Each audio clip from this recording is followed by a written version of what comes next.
Hello there, my very good friends. On this wrestling news video, Logan Paul just getting criticised in heat and words. The latest on where WrestleMania might be next year. Stop worrying about Vince McMahon buying WWE. And Jim Ross is to have an award named after him. Very nice. I'm Andy. I'm Michael. And this is the news. All right, we're going to talk about Karrion Kross and Logan Paul. Logan Paul's been talking a lot about his position in WWE, why people don't like him, why people are criticizing him. We aggregated this like last week or the week before, but he's put up another video where he said, I'll just read this. This speaks for itself. In your simple brains, do you think I'm here because I go viral? You see the numbers and you think that's why I'm here. No, the reason I'm here, the reason I'm given these opportunities so early in my career is A, because I'm fantastic, but B, because I've been getting those impressions for a decade now. There's a bunch of other stuff in there as well. There always is. There is indeed. It's prompted a few replies, but I think the most notable one came from Karrion Kross, who uploaded a lengthy video. I'm not going to read you the whole thing, because it's quite long. But yeah, he uploaded this to his socials, and he's trying to articulate, no, actually, you don't get the reasons and all of that stuff. So here's some stuff from the hot cross bun. Good. It's been brought to my attention that somebody in WWE thinks that his peers have a problem with his position in the company. He still doesn't get it. Nobody has a problem with his position. The problem is that for some people who have put 20, even 30 years in, they were told there was a certain skill set they had to acquire. Putting time in was going to equate to having those particular opportunities. Those opportunities don't seem available for those people now because they did not build a brand outside of the company. And for an extended period of time, no one was allowed to build a brand outside of the company. That's the issue. That's the problem. He is, of course, referring to WWE's level of control over things like socials and Twitch and YouTube and, numbers stuff. Doing those kind of activities that projected Logan Paul into the mainstream in the first place, presumably without the what. Japan. There you go, just in case you didn't know what. Yeah. But he spoke a little bit more about how it could be anybody in that position that Logan Paul's in, and it would kind of have a similar pushback. He put wrestlers over for their work ethics and being for the hardest workers in the world, basically. Pointing out a bunch of people do this for years and don't get to that level. He added, me personally, I'm actually learning from that person. I see how the business is responding to that person. I don't dislike that person. I think that person's great, which I've been on record to say. I like that person. I think they're very cunning. I think they would do the things that I wish Sami Zayn would do. I think that they do the things that I wish Sami Zayn would do. And then he'd be world champion. I just don't think he still gets it. And I'm actually shocked that he's rattled in the way that he is about this, because he doesn't have to be, but here we are. I think you guys get it. Oh. So yeah, it wasn't this. I don't think this is Karrion Kross doing his devil's advocate gimmick here. Although I do think that part of it is going, hey, maybe I could get a match out of this or something. It's wrestling. Everyone's, there's an element of work to almost everything. But yeah, what do you make of all this, Logan Paul? I don't know. There seems to be a disconnect. On Cross, briefly, they're always working a bit, aren't they? It doesn't hurt that he mentioned Sami Zayn. Karrion Kross, in all of the excellent and effective, based on things like the t-shirt sales and his own numbers, if we're talking numbers, that he's drawn this year in various different areas that he wasn't previously, has kept himself in, but not in, 6 different feuds with every main eventer in WWE. He's not daft. To bring up Sami Zayn's world title run in this long, otherwise relatively earnest message about what it means to be a wrestler and all that isn't the daftest move. So good on you, Karrion Kross. Keep at that. On Logan Paul, I'm kind of boring myself talking about it now, but I guess each time he comes up, or the critical analysis of Logan Paul comes up, I still am not convinced that everybody's having the same conversation. Logan Paul thinks one thing about why he maybe gets criticism. I think there would be people that simply do not like. There will be old school heads that do not like some goddamn influencer getting in the business without taking a bomb. Of course, there's going to be people like that.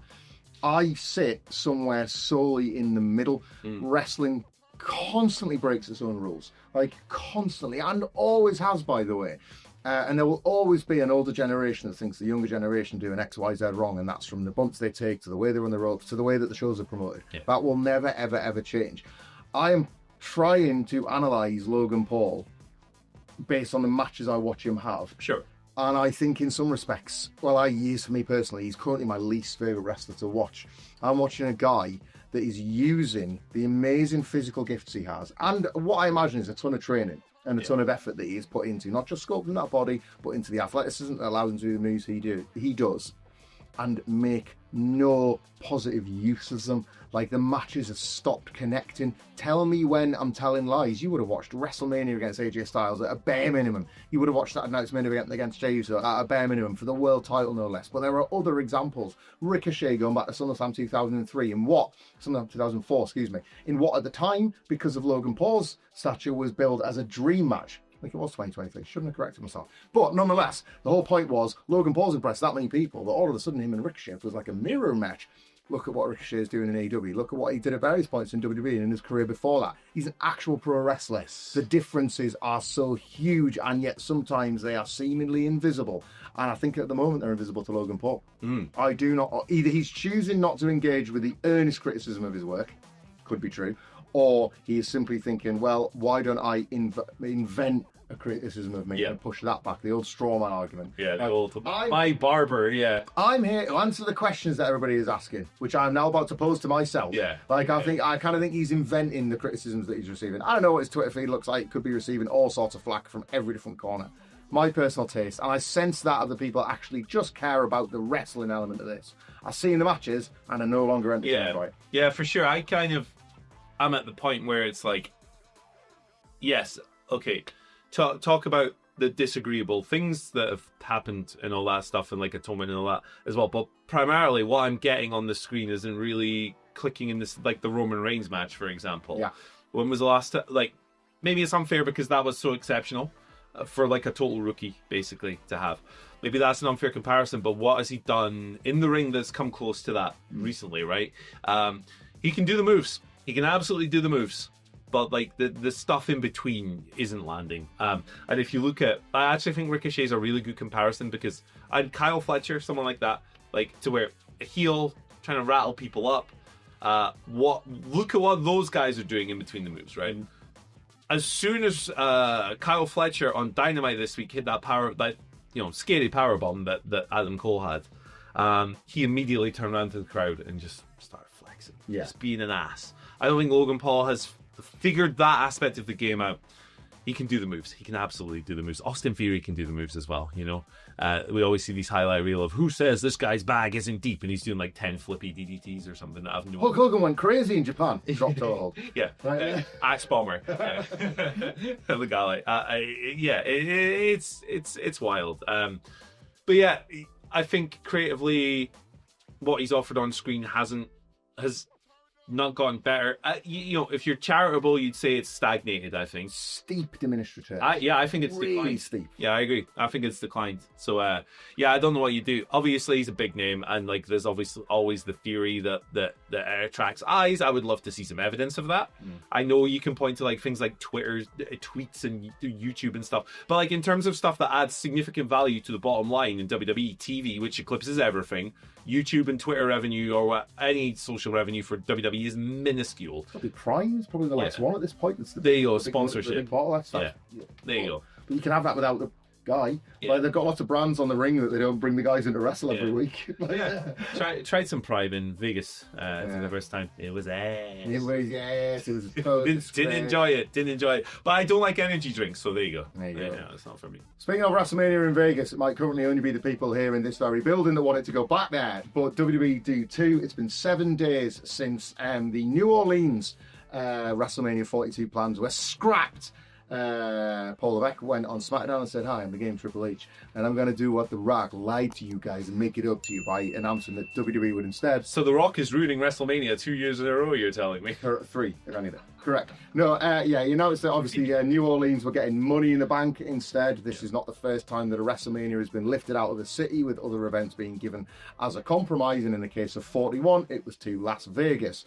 Stories were immediately breaking about where possibly it could be. Vegas became the front runner. That was followed up by stories, again, this has all been over the last 7 days, that was followed up by stories that WWE are apparently keen to run WrestleMania in Vegas almost as like an annual residency. A more regular thing. If business was good, they would do they would have it there far more regularly than just say once every like 5-10 years that they return to cities.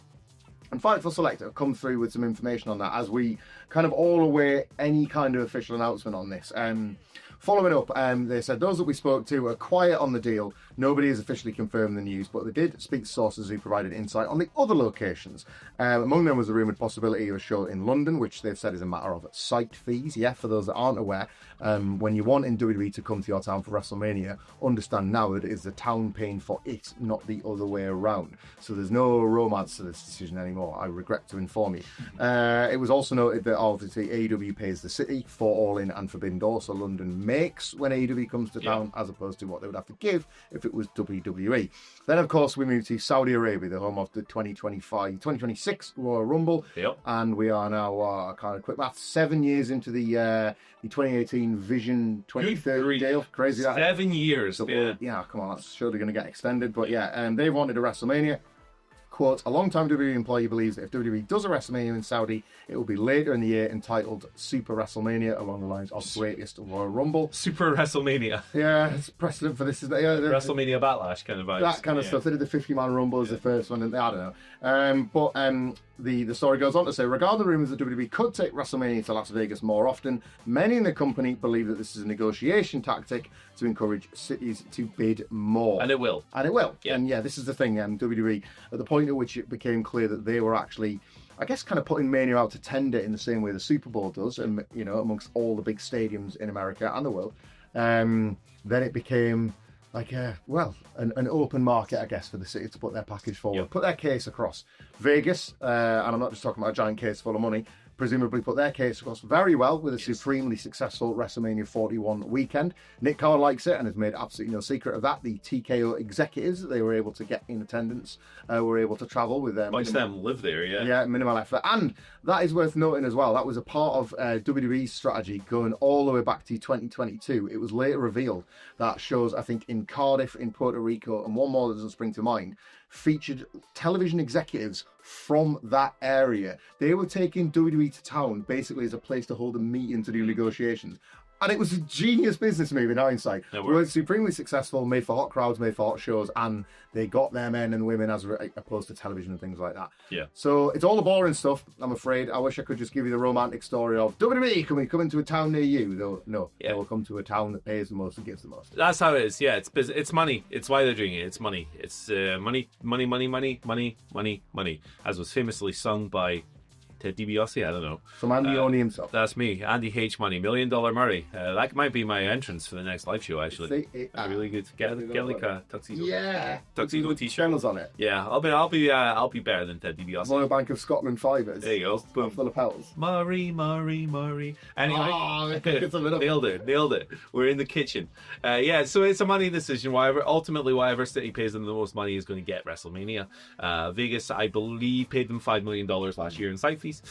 So that's how it's going to be going forward.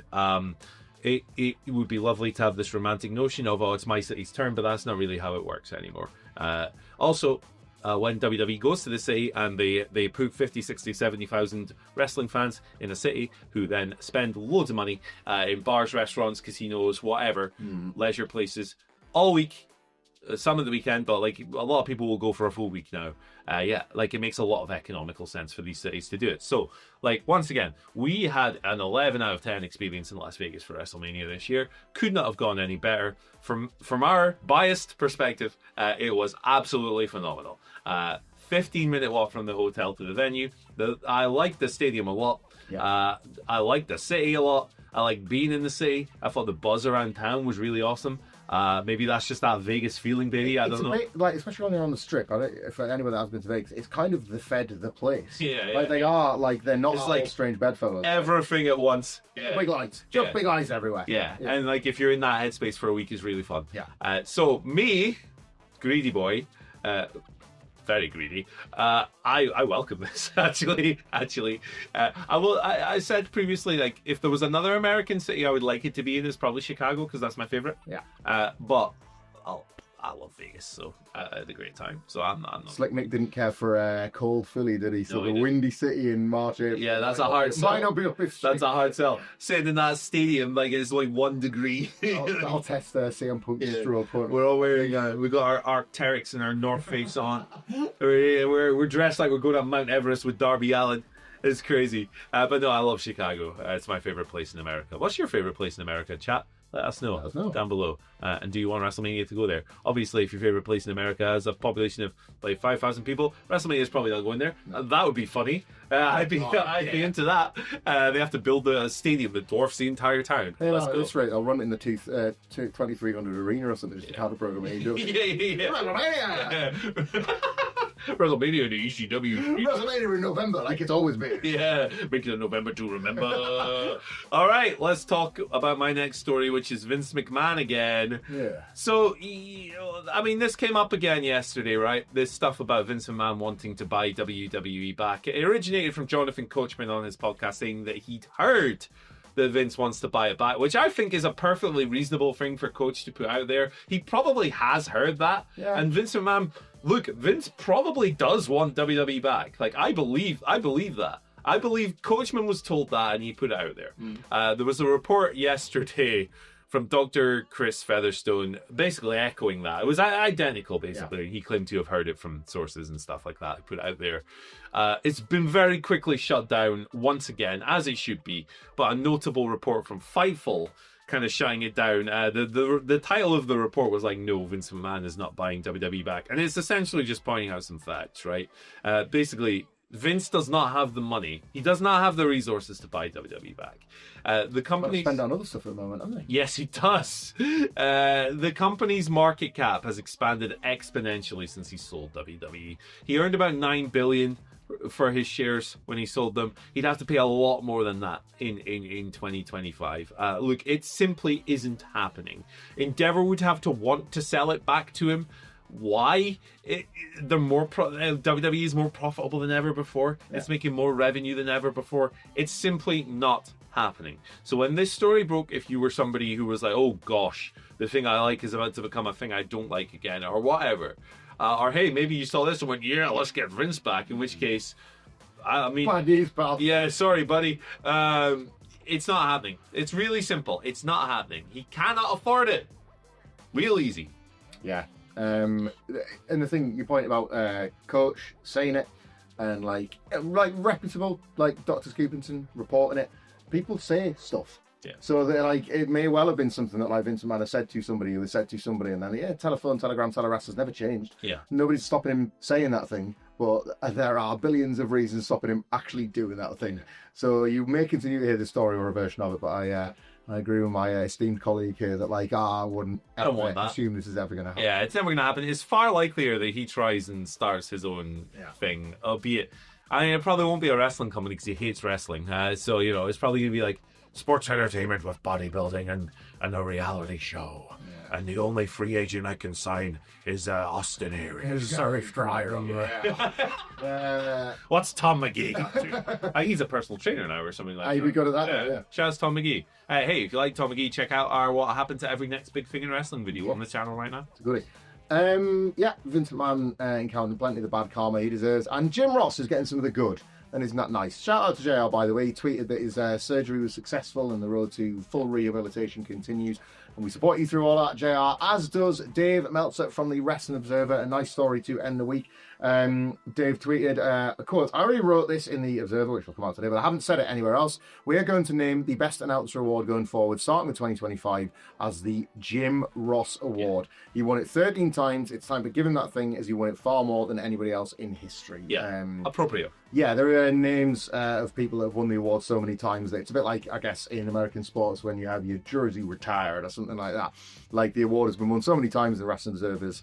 Yeah, I know, Dave Meltzer from the Observer isn't for everybody, but these are decades long that these awards go back now. Someone like a Bryan Danielson has an award named after him, and now Jim Ross does too for commentary. A lovely bit of news, hopefully, for JR, as he obviously celebrates the biggest and most important bit of news.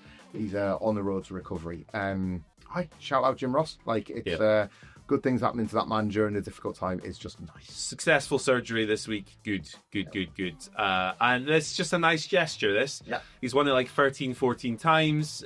They've done this before. Obviously, the Observer Awards, the best technical wrestler is the Bryan Danielson Award, and the most outstanding, best, Wrestler of the Year Award, not most outstanding, that's separate, is the Flair Fez Award, Ric Flair and Lou Fez. It's in line with the patterns that they've done before. The TV just went off.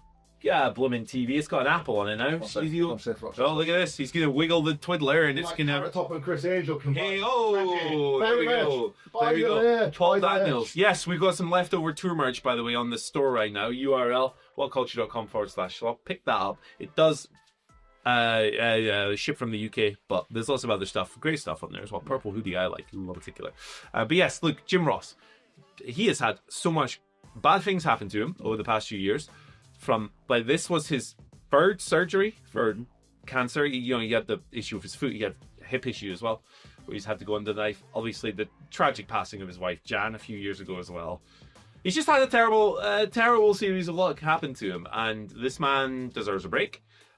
Nobody should have that amount of just rotten things happen to them in such quick succession. Yeah. And look. I know I love Bobby Heenan, I love Gorilla Monsoon, I love Jesse Ventura, a lot of people would say like Lance Russell, people like that. In my mind, Jim Ross is the greatest wrestling announcer of all time. I am biased because I grew up in the era where he was most prominent. Mm-hmm. New generation, attitude, ruthless aggression. Beyond that, when did he leave the first time? Like 29? Like it's 2013. Yeah, 2013. There you go. I came back in, obviously. Like 2008 when he was drafted to SmackDown, and it was a gradual sort of phasing out. Yeah. But I mean, you can't argue. You can't argue with the gravity and the importance that his voice has added to big wrestling events over the years. Obviously, you got really obvious ones like Hell in a Cell, Mankind going off the top. Things like Steve Austin, every time he came to the ring, Stone Cold, Stone Cold, Stone Cold. It worked every single time. Yeah. A really cool one that started doing the rounds a week or so ago on socials that got a lot of traction was his call for Ron Simmons winning the world title, which is fantastic. Simmons has won the title. It's phenomenal. He's the guy. Mm-hmm. He's the benchmark. I think, his AEW run, there have been moments of criticism for Jim in that role. Even then, when Bryan Danielson comes out all in 21. Yeah. It's Bryan Danielson! This is it. He is capturing the excitement around that world in that moment. It's incredible. He's still got it, and I think they really stumbled upon something with him in like the thing where maybe he just comes out for one match and makes it feel really important. Yeah. Look, the man's had a long, tiring life. But he can still turn it on when he needs to. And look, he's the guy. He's the one. He is the announcer. If the announcer award is named after anyone, it should be Jim. So I'm a big believer in giving people their flowers while they can still smell them. Yeah. So now that this award, and look, it's the Observer. No, you don't have to pay attention to the awards every year or whatever. But I'm pretty sure that Jim, as an industry professional of 50 years, this is his 50th year in wrestling, I believe, which is mental. Incredible. Yeah, it's crazy. I'm sure that he will take this as the gesture that it is. And now every single year, from now until 50 years, 60, 70, 80 years, when all of us are gone, it will still be that. He'll be named as such, yeah. Yeah. So I love that. Like, he was always so humble about his status as an announcer, and would always say, "Look, I appreciate all the nice things you say, but I can never be Gordon Soley." I think you did it, mate. Yeah. I think you did it. You became Gordon Soley, and everything that you think about him, all of us think about you. Yeah. And that's, I love it I like how that works. I like how that legacy stuff gets passed forward. Yeah. And there'll be somebody right now that we might not be aware of that is aspiring to one day be thought of as Jim Ross is, and then gets there themselves. Yeah, this is it. His voice will forever be associated with this thing that we all love. Yeah. So I just think this was a nice, warm, positive note to end this week of news videos on. And yeah, best wishes to Jim as he continues to recover. Who knows what he does next? I know he's spoken about slowing down now, obviously. Fair enough. Yeah, absolutely. But hey, that's cool. Jim, man, you could have retired 20 years ago and you'd still be the GOAT. So it's wonderful that we've been able to have these other things. Like the Bryan Danielson call, I think is for me his best AEW moment. Yeah, it's fantastic. But hey, look, if we're 6 months down the line now and Jim just appears to call a match, it's gonna be awesome. So hey, good, really positive news. Hope that life just serves him no more lemons from now on, because it's been a rotten few years. But hey, great stuff. Thank you for joining us today. If you like this video, check out the one on the screen right now. The algorithm thinks you're gonna dig it. Check out that merch, by the way. Nice yellow t-shirt.